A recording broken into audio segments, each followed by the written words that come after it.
Well, it's dark 30, 3:30 in the morning in Cairo. We're just getting ready to get on the plane going to Jordan. It's where everybody is separated from the Jordan people versus those that are flying home this morning back to the States. Okay, off we go, another country, Jordan and Petra.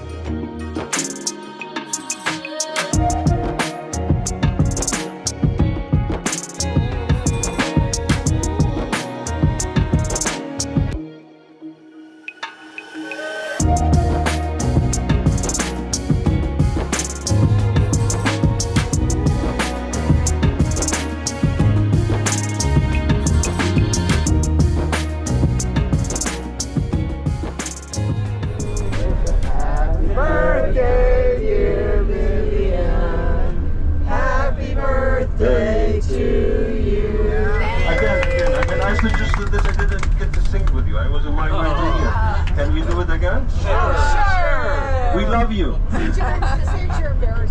Happy birthday, Vivian. Thank you. Yeah, what a nice day. I mean, the lowest point on earth. Do you know you're going there in your birthday? On your birthday. You know it's the lowest point on earth, the Dead Sea. So when you remember this, it's a special day.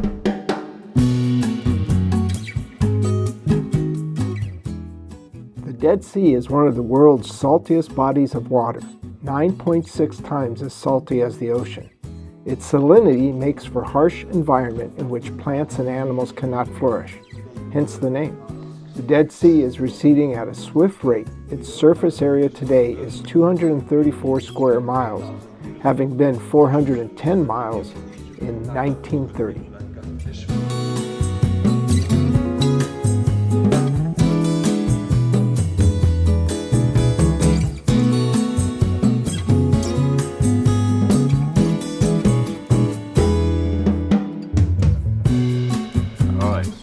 Sitting here on the bank of the Dead Sea.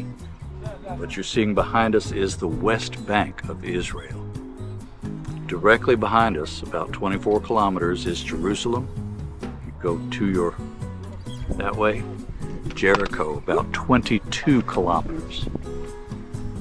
That way, about 20 kilometers, is the baptism site.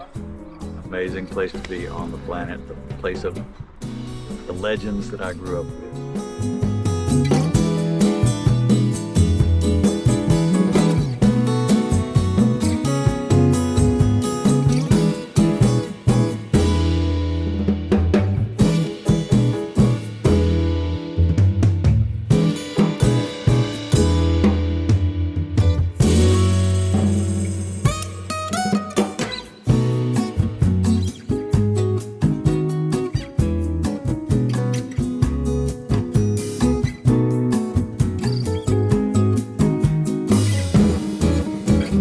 All right, our first night in Jordan, we're at the Mavpic Resort on the Dead Sea.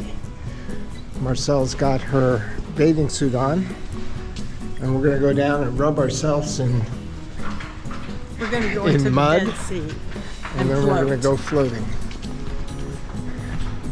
It's a pretty nice resort.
Dead Sea, extremely dense with salt. Therefore, we float very easily. Watch. You want to come down? He's floating and he's not doing anything to stay afloat. Okay, see you later. I'm going to Egypt or to Israel. Woo! Come on.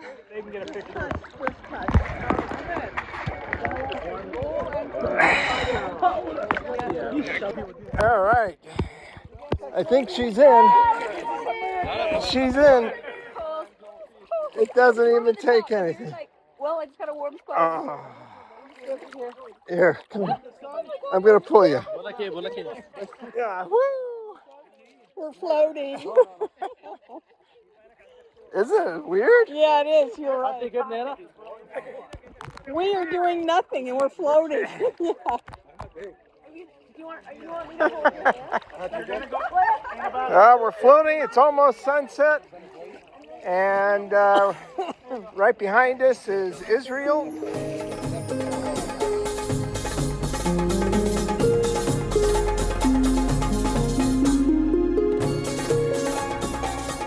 One of the traditions here, take yourself in mud, wait 15 minutes, and back in. And then rinse it off. Start on your face.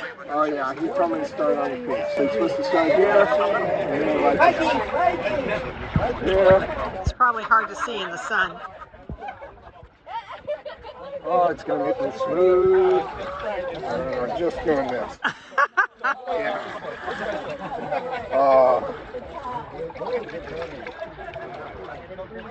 People pay a lot of money to do this.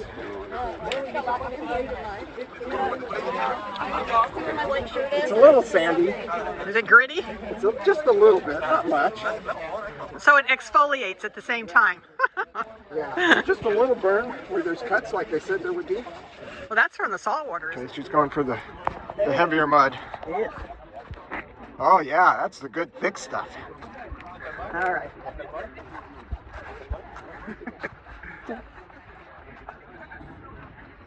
Turn.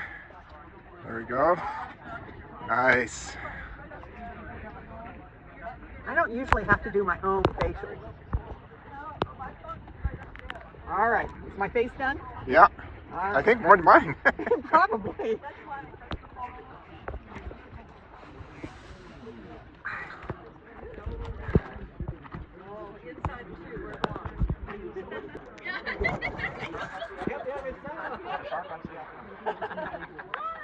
All right.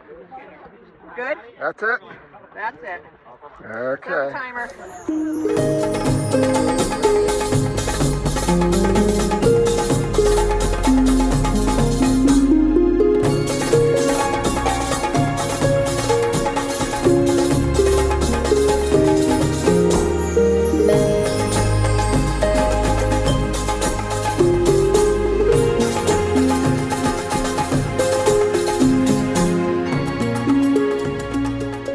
As you know, we were in the Dead Sea and we were in the mud and so on. Well, there's a very famous skit by Flanders and Swan called The Hippopotamus. And part of it goes, mud, mud, glorious mud, nothing quite like it for cooling the blood.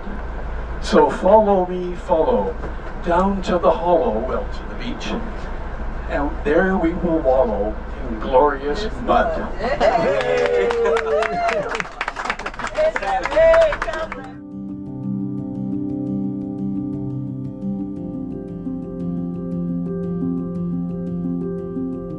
According to the Bible, Moses ascended Mount Nebo in the land of Moab, today's Jordan, and from there he saw the land of Canaan, the promised land, which God had said he would not enter. Moses then died there, however, his burial site is unknown.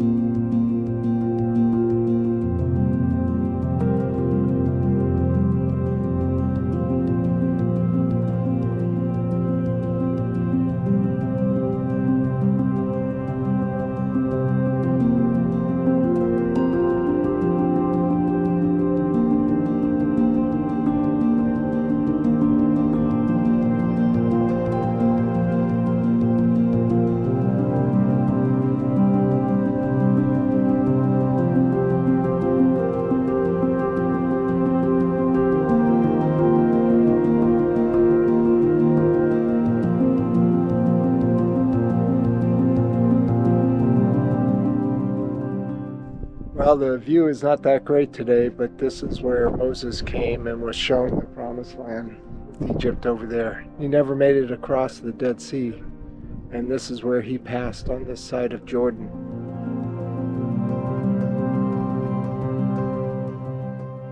The remains of a Byzantine church and monastery were discovered in 1933. The church was first constructed in the second half of the 4th century to commemorate the place of Moses' death. In recent years, the church was rebuilt, displaying various artifacts and the exquisite mosaic floors.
What's a vacation without paying a visit to a local vendor? However, this one demonstrated local artists creating mosaics and pottery using old world cultural methods of the town of Madaba. Step number 1, terracotta red clay, if you can see that, on the wheel by hand. Step number 2, this part includes white clay and water, and we do the coating, and I'll show you one of the mugs that has been coated a few hours ago. You can see that. Step number 2. Step number 3, the item moves to the lady here, and there will be another lady sitting next to her very soon here. So they paint on the white coating on the top of the vase or the mug. Now, the step after that, the gentleman here and the gentleman here, each one of them is holding a very sharp needle. Can you see that? Yes. And what they're doing with a sharp needle, they are carving vertical and horizontal lines deep enough to make it look like mosaic. Oh, okay. Okay. And then we fire them in a kiln in the basement, so you end up with a mug or a vase that is made from ceramic and carved to look like mosaic. One more step we do is the glazing. Okay. The second night, and that's why they are shiny. And this is the second famous art. Kiln. Yes. This is the second famous art in Madaba.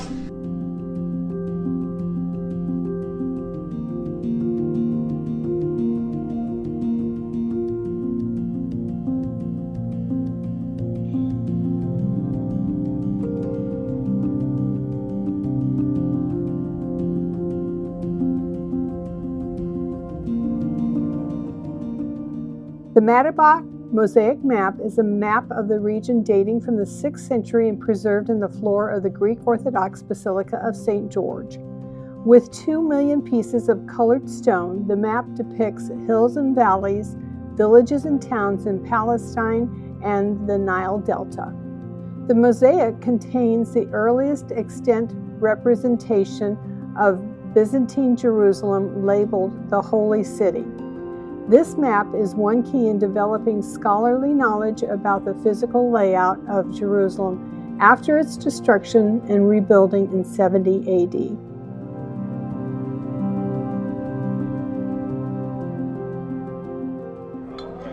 We're having lunch in a restaurant in Jordan, and these are all different appetizers.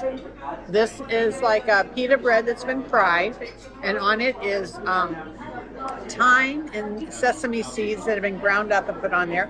It's really good. This is, I think these in here you have crunchy bits. Those are she said they were leftover pita breads that she fries. And I think it's also eggplant that she cooks. And then they put yogurt over it. This is hummus with, what was that on top? Was it beet? It wasn't beet dry. Anyway, this is tahini, and it had olive oil in it, and salt and pepper, and a salad, which is good. These are hot peppers. Oh, the tomato. Did I do the tomato yet? The tomato is good. It's a warm sauce or hors d'oeuvre, and it has onions in and tomato bits. And which is your favorite? I like that one. The tomato is good. I like that one. They're all good. So. This is my flight of wine. It's all Jordanian wine, starting with the house wine that's special just for Christmas, and it works your way to the left as some stronger wines. Okay, so guys, this is called magluba. Magluba, as I said before, it's translated to English as upside down. For two reasons. The first reason is the way we prepare it. Everything's upside down. First, we cook the chicken. After that, we add the deep fried vegetables, and whatever vegetable you're thinking of, it's in there. Eggplant, cauliflowers, potatoes, carrots, onions, everything. And the last thing we add is the rice. The second reason is the way we serve it. We have to flip the pot, and we can only do it once. So now it's your job. Ready? No pressure. Yes. Do we count? One? One. Two. Three.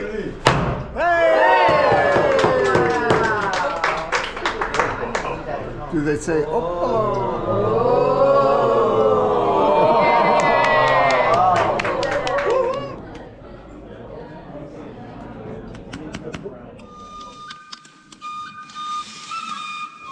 Okay, what do we got there? Thank you.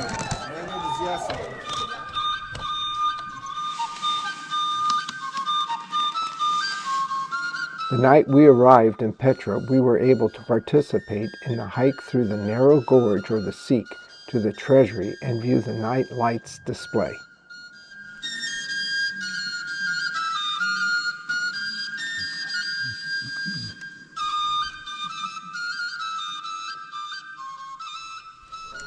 Okay, this is the big day. Everybody on this Jordan extension has been looking for. Starting off about 8:30 in the morning, and we're heading over to Petra. This is where we've stayed at the Movin Peak, and right across the street is Petra. That's the welcoming center, and Marcel and I we're going to do somewhere around 8 miles today to get not only to the treasury, see the other sites between there, and then hike over 1,200 steps up to the monastery.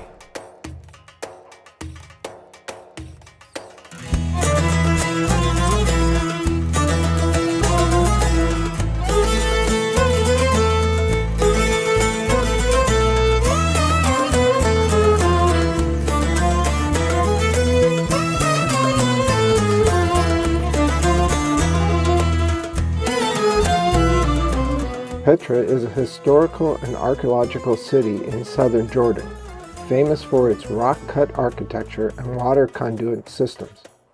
Petra is also called the Rose City because of the colors of the sandstone for which it is carved.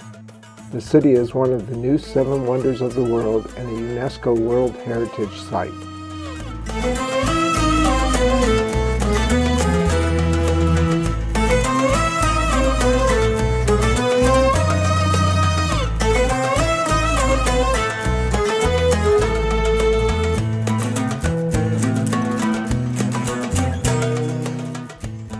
The area around Petra has been inhabited from as early as 7000 BC and would later become the capital city of the Nabatean kingdom.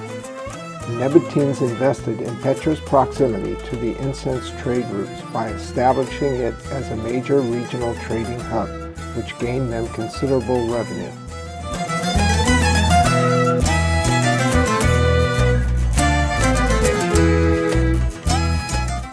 Petra's inhabitants were particularly skillful in architecture, stone carving, and rainwater harvesting.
Okay, we just left the flatlands and we're working our way up through the monastery trail.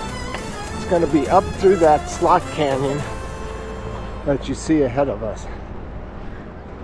And we're in sand right now, but you can see the first steps just a little bit ahead of us.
This is it. We made it up all this way to the stairs. Yep.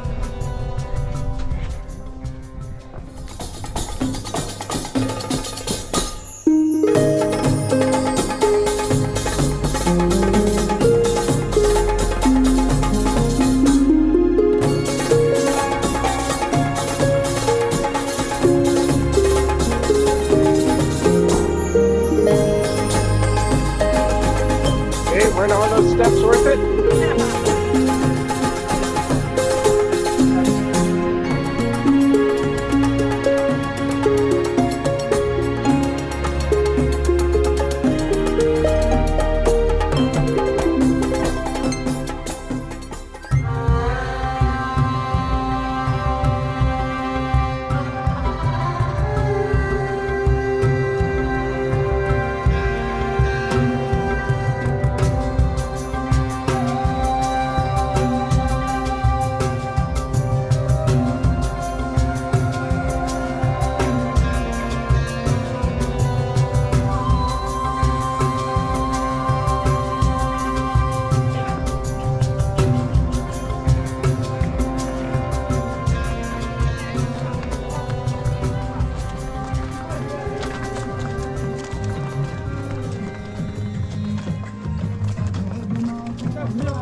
Petra is known primarily for its Hellenistic architecture.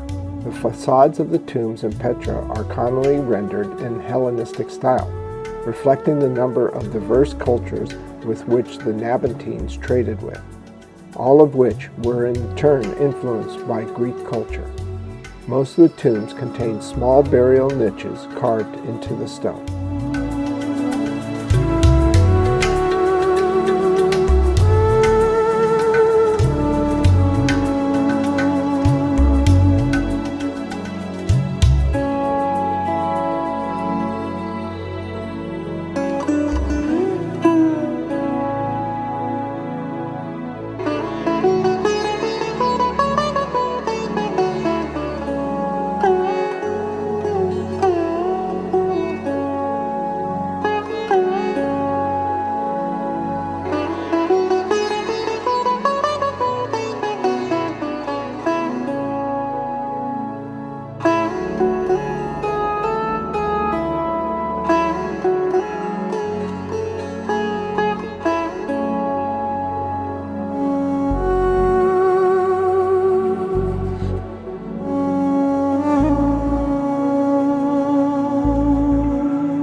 it through Petra, all the way up from the treasury to the monastery. We walked it. Marcel did the steps like a champ. She wants to get back there as soon as possible. So we're just coming up on the entry gate.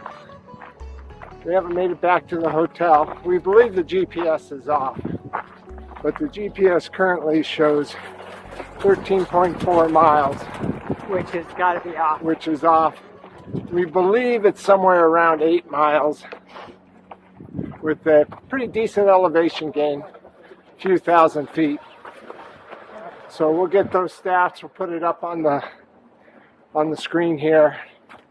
And the reason we're hurrying right now, because it's almost chocolate hour. At the hotel. And it's good chocolate. Good chocolate. I think maybe a glass of wine.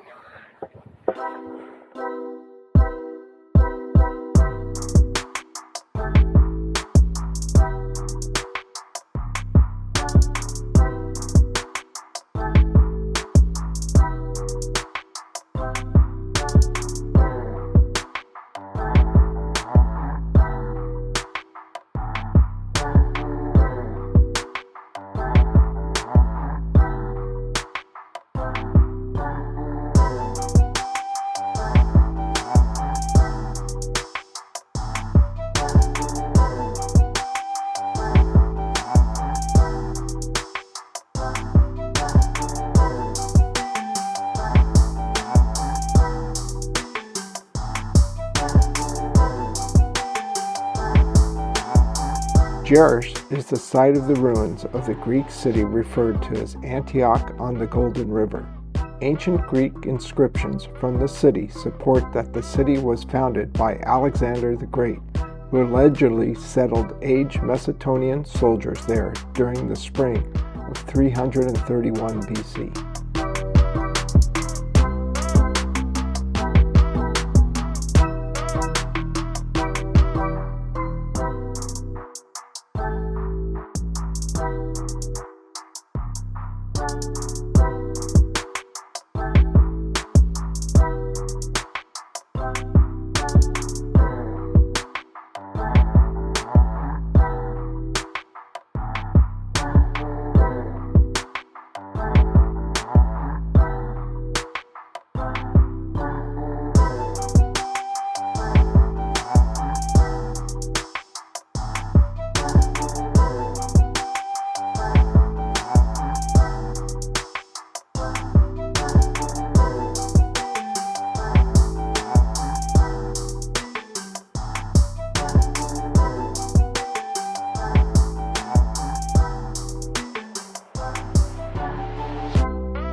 As our journey through Egypt and Jordan comes to an end, we find ourselves reflecting on the breathtaking landscapes, ancient wonders, the warm hospitality that defines this adventure. From standing in awe before the pyramids of Giza to floating in the Dead Sea and exploring the rose-red city of Petra, every moment felt like stepping through history.